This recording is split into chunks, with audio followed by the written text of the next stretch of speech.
দেশ জুড়ে টানা অতিবর্ষণ, পাহাড়ি ঢল, বন্যা ও পাহাড় ধসের ঘটনায় মৃতের সংখ্যা বেড়ে ৫৪ জনে দাঁড়িয়েছে।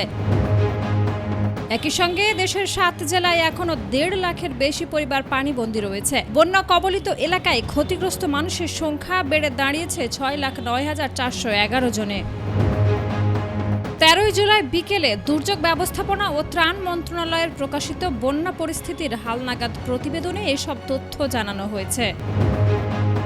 প্রতিবেদন অনুযায়ী খাগড়াছড়ি, রাঙ্গামাটি, বান্দরবন, কক্সবাজার, চট্টগ্রাম, মৌলভীবাজার ও হবিগঞ্জ এই ৭ জেলায় ৫৯টি উপজেলা, ৩৩৪টি ইউনিয়ন এবং ১২টি পৌরসভা বন্যার পানিতে প্লাবিত হয়েছে।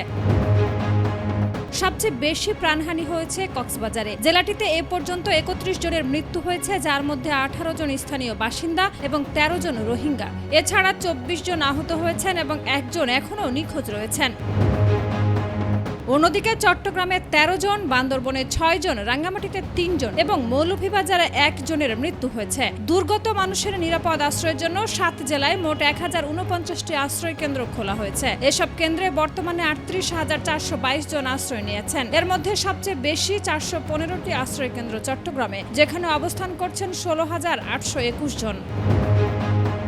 বন্যা কবলিত এলাকাগুলোতে ত্রাণ কার্যক্রম অব্যাহত রয়েছে। মন্ত্রণালয়ের তথ্য অনুযায়ী এ পর্যন্ত ৭ জেলায় মোট ৮,৯৫০ টন চাল এবং ৪,৬০,০০,০০০ টাকা নগদ বরাদ্দ দেওয়া হয়েছে। পাশাপাশি শুকনো খাবার সহ অন্যান্য ত্রাণ সামগ্রী বিতরণ করা হচ্ছে। এছাড়া প্রধানমন্ত্রীর ত্রাণ তহবিল থেকে রাঙ্গামাটি ও বান্দরবনে ২০ লাখ টাকা করে বিশেষ অনুদান বরাদ্দ দেওয়া হয়েছে, যাতে দুর্গত মানুষের সহায়তা কার্যক্রম আরও জোরদার করা যায়।